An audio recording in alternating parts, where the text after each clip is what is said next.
Thanks for tuning in, my fellow Reckoners. This is Grant Zuko, the executive director and producer of Blood Reckoning: The Eternal War, set in the world of Taria.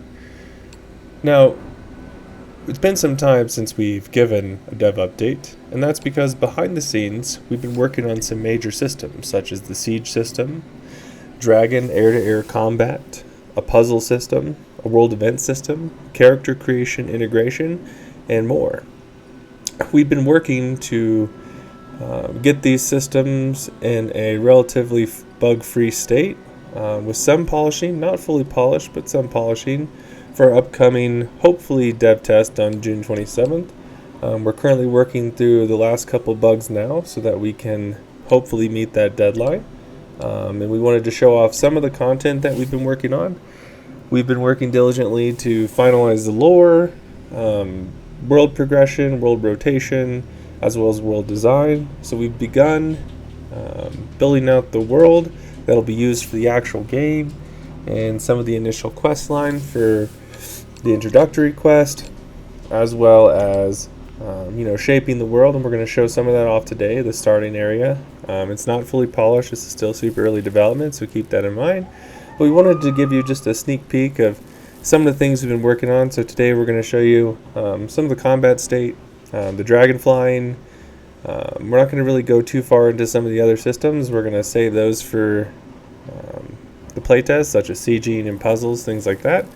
But that is definitely coming up. Now the playtest will be on our test map that we've been working on to integrate and test assets, to really understand the optimization of the assets that we have and the density of assets that we can include in a specific region of space. So we hope you like the video we're going to show today and our progress and our content, and don't hesitate to share this with your friends, to like, subscribe, to comment, to reach out to us on Discord. We're pretty active in Discord. We're always there, we're always talking.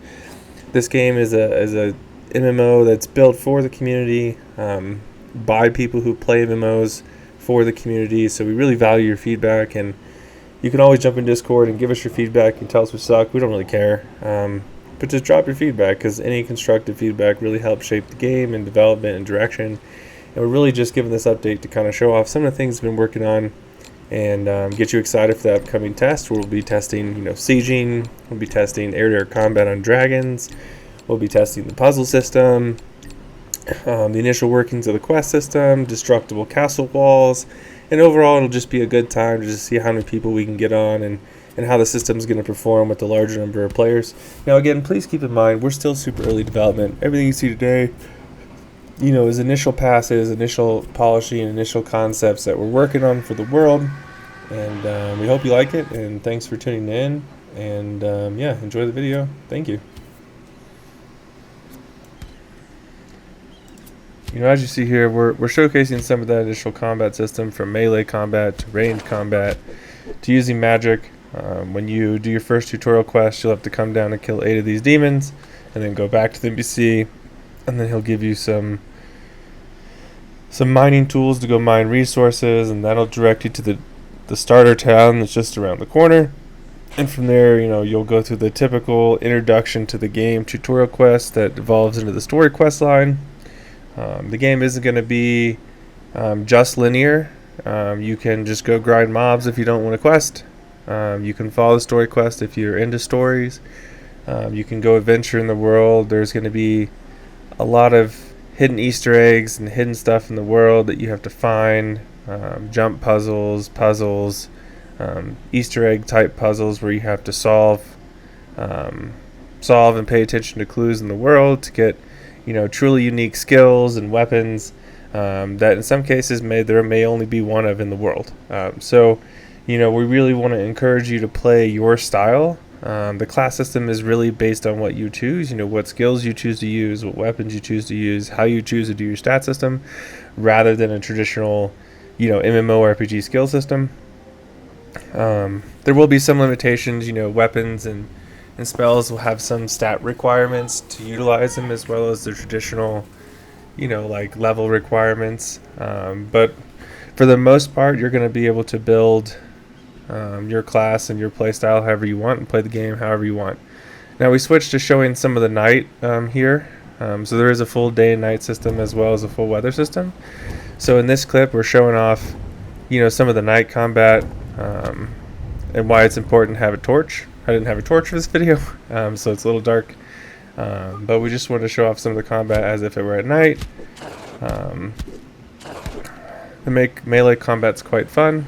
As you can tell, these aren't your typical mobs in an MMO where you do one hit on the starting mob and he dies. They are still a little weaker, but as you progress through this initial part of the world, they're going to get harder and harder. The intention is not to give you mobs you can easily just go crush through. You're going to have to work to kill mobs in the world. It's going to be intentionally that way.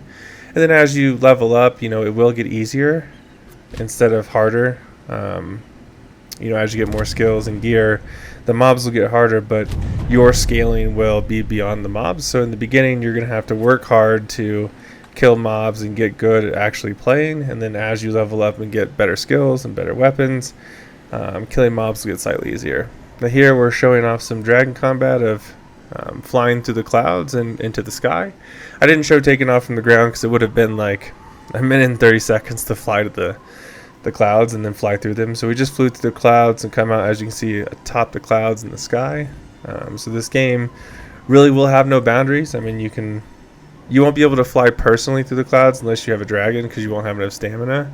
But really just showing off some of the dragon flight here and how that kind of changes the way you see the world. You can fly above the clouds. You can see the aurora borealis in the background, the planets in the background, and the moon.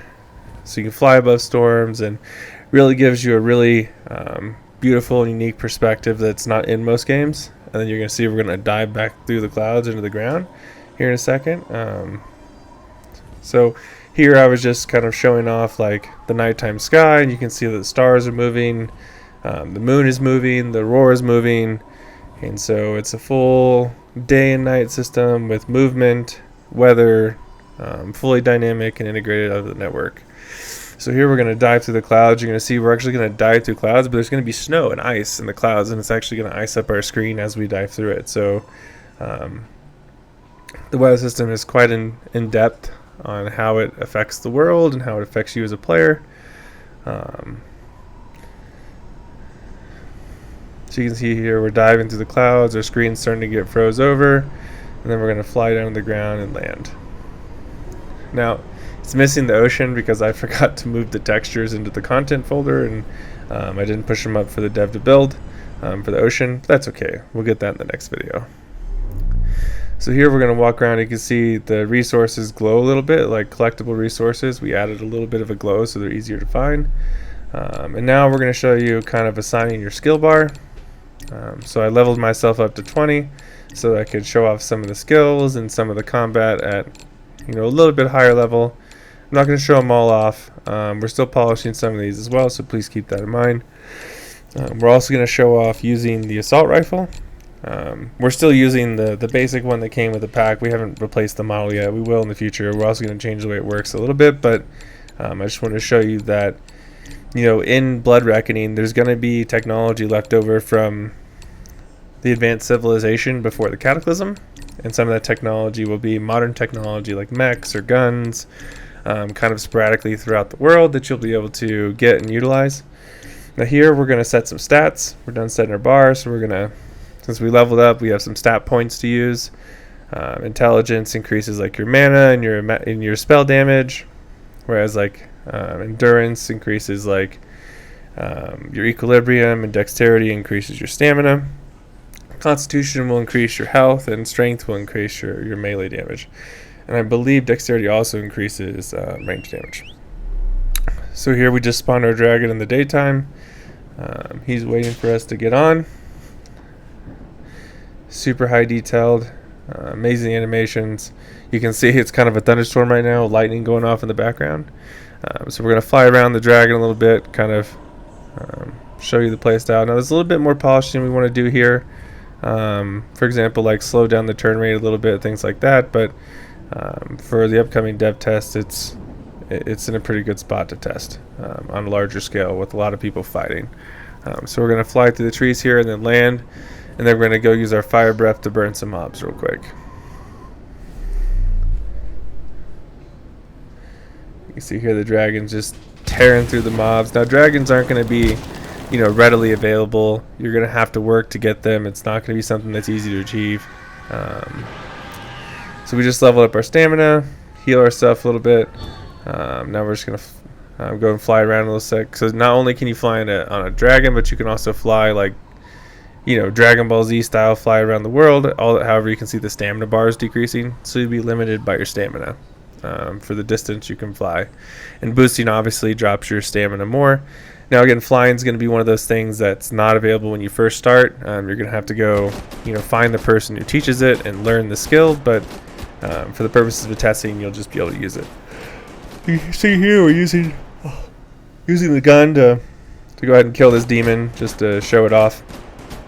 And then now we switch to sword and shield, and we're going to show off some magic skills to kill a demon. First we cast Planetfall, which drops a giant planet and does a ton of AoE damage. Then we're going to cast Black Hole. Black Hole's a pretty cool spell. It sucks everything in a radius to it and does damage, and like will hold them there, so you can cast more spells and damage them while they're stuck on the black hole. As you see, we just killed those demons pretty quickly. Again, those are a little bit higher in spells. You know, and I'm obviously higher level than these demons. These are in the very starting area. But I just wanted to show you a little bit about the state of the combat, some of the things you can expect. As you see there, the reloading animation kind of breaks our meshes, which we'll have to fix. But again, that's some of the polishing stuff I was referring to earlier. So yeah, hopefully you liked the video. Hopefully you're excited for the upcoming dev tests. Again, hopefully on the 27th. We're hoping to get everything done by then. But thanks for tuning in. Like, subscribe, share us with your friends, and thanks, guys.